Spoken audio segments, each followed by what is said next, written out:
Hi, ഇന്നൊരു വെണ്ടയ്ക്ക മെഴുക്കുവരട്ടി ഉണ്ടാക്കിയാലോ? വെണ്ടയ്ക്ക കുഴഞ്ഞു പോകുന്നുള്ള പേടിയേ വേണ്ട. വെണ്ടയ്ക്ക നന്നായിട്ട് കഴുകി അതിൻ്റെ വെള്ളമയം ഒട്ടും കാണരുത്. എന്നിട്ട് നന്നായിട്ട് അരിഞ്ഞ് റൗണ്ടിൽ അരിഞ്ഞ് വയ്ക്കണം. അതിൻ്റെ കൂടെ സവാള ഉള്ളിയും പച്ചമുളകും ഞാൻ അരിഞ്ഞ് വെച്ചിട്ടുണ്ട്. എണ്ണ ചൂടാകുമ്പോൾ നമ്മൾ ആ എണ്ണയിലോട്ട് വെണ്ടയ്ക്ക ഇട്ട് കൊടുക്കണം. വെണ്ടയ്ക്കയിൽ ഒട്ടും വെള്ളം കാണില്ല. നന്നായിട്ട് തോർന്നതിന് ശേഷമാണ് റൗണ്ടിൽ അരിഞ്ഞിട്ട് വെക്കേണ്ടത്. അപ്പോൾ ഒട്ടും വെള്ളം ഇരിക്കത്തില്ല. വെള്ളം ഉണ്ടെങ്കിലാണ് വെണ്ടയ്ക്ക കുഴഞ്ഞു പോകുന്നത്. വെള്ളമില്ലെങ്കിൽ ഇത് വന്ന് കുഴയത്തില്ല, നമുക്ക് ഒറ്റയായിട്ട് തന്നെ കിട്ടും. ഇതിലേക്ക് ശകലം നാരങ്ങ നീര് ഒഴിച്ചാൽ കുറച്ച് സ്വാദും കിട്ടും, നന്നായിട്ട് നല്ല പച്ച കളറിൽ തന്നെ ഇരിക്കുകയും ചെയ്യും. പക്ഷേ ഇപ്പോൾ എൻ്റെ ഈ നാരങ്ങ നീരില്ല, അതുകൊണ്ട് ഈ നാരങ്ങ നീര് സ്കിപ്പ് ചെയ്തേക്കുവാണ്.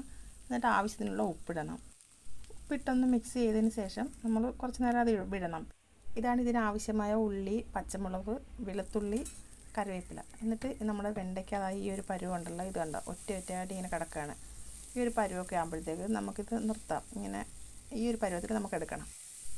ഇത് വെള്ളമില്ലാതെ ചെയ്തതുകൊണ്ടാണ് നമുക്ക് ഈ ഒരു പരുവത്തിൽ കിട്ടുന്നത്, അല്ലെങ്കിൽ നമുക്ക് കുഴഞ്ഞു പോകും. അത് കഴിഞ്ഞിട്ട് നമ്മളിത് ഒരു പ്ലേറ്റിലോട്ട് മാറ്റിയാൽ നമുക്ക് ഈ പാത്രം തന്നെയാണ് ഇനി നമുക്ക് യൂസ് ചെയ്യേണ്ടത്.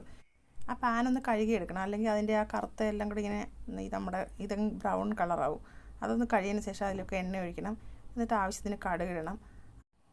എണ്ണ നന്നായിട്ട് ചൂടായതിന് ശേഷമാണ് കടുകിടേണ്ടത്. കടുകിടുമ്പം അത് നന്നായിട്ട് പൊട്ടിത്തെറിക്കും. ആ കടുക് പൊട്ടിത്തെറിച്ചതിന് ശേഷമാണ് നമ്മൾ അതിലേക്ക് ഉണക്കമുളക് ഇടണം. ഉണക്കമുളക് എന്ന് പറഞ്ഞാൽ വറ്റൽമുളക് ഉണ്ടല്ലോ, ആ വറ്റൽമുളകും കറിവേപ്പിലയും കൂടെ നമ്മൾ ഇടണം.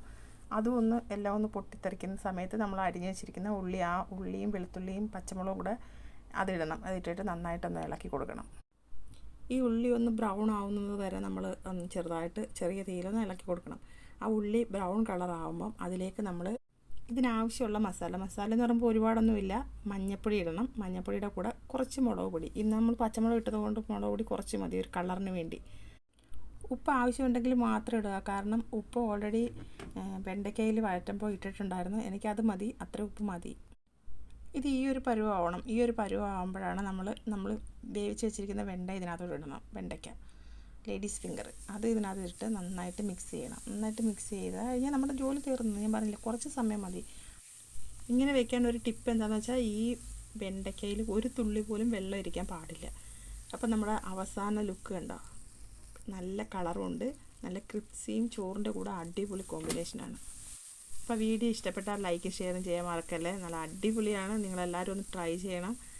എല്ലാവരും വെണ്ടയ്ക്ക ഉണ്ടാക്കുമ്പോൾ കുഴഞ്ഞു പോകുന്നല്ലേ പറയുന്നത്, ഒരു പൊടി ഒന്നും പോലും ഒട്ടത്തില്ല. നല്ല ആവി പറക്കുന്ന വെണ്ടയ്ക്ക റെഡി. അപ്പോൾ അടുത്തൊരു റെസിപ്പിയുമായിട്ട് വീണ്ടും വരാം. ബൈ.